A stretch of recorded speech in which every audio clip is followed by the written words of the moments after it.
নিরাপদ পানি সরবরাহ ও উন্নত স্যানিটেশন ব্যবস্থা নিশ্চিতের লক্ষ্যে বিশ্বব্যাংকের অর্থায়নে ও জনস্বাস্থ্য প্রকৌশল অধিদপ্তরের তত্ত্বাবধানে বাংলাদেশের ৩০টি পৌরসভায় পানি সরবরাহ ও স্যানিটেশন প্রকল্প শুরু হয়। ২০২৪ সালে এ প্রকল্পের আওতায় আসে জয়পুরহাটের পাঁচবিবি পৌরসভা। প্রায় ২৪ কোটি টাকা ব্যয়ে overhead tank, house connection, pipeline ও পাম্প হাউস স্থাপন করা হয়। ওই সময় মিটারের রিডিং নেওয়ার সুবিধার্থে অধিকাংশ পানির মিটার বাড়ির বাইরে বসানো হয়। কারিগরি সিস্টেম সহজ হয়, মিটার খুলে নিয়ে যাচ্ছে চোরচক্র।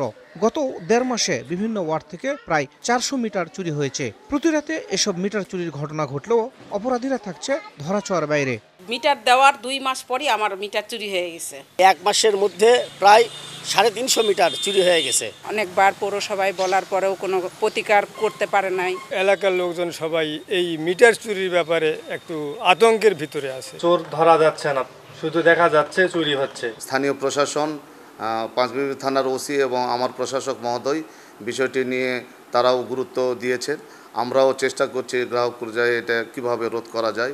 টহল বাড়ানোর পাশাপাশি স্থানীয় ভাঙারি দোকানে অভিযানের কথা জানায় পুলিশ। আমরা রাত্রিকালীন টহল বৃদ্ধি করেছি, নজরদারি রাখতেছি এবং এলাকার যারা দুষ্কৃতিকারী আছে তাদের উপর নজর রাখা হয়েছে। তারা কোন ধরনের এই ধরনের অপকর্মে লিপ্ত আছে কিনা। পাঁচবিবি পৌরসভায় ২৬১৫টি মিটারের মাধ্যমে সমসংখ্যক সুবিধাভোগীর মাঝে পানি সরবরাহ করা হচ্ছে। শাহিদুল ইসলাম সবুজ, সময় সংবাদ, জয়পুরহাট।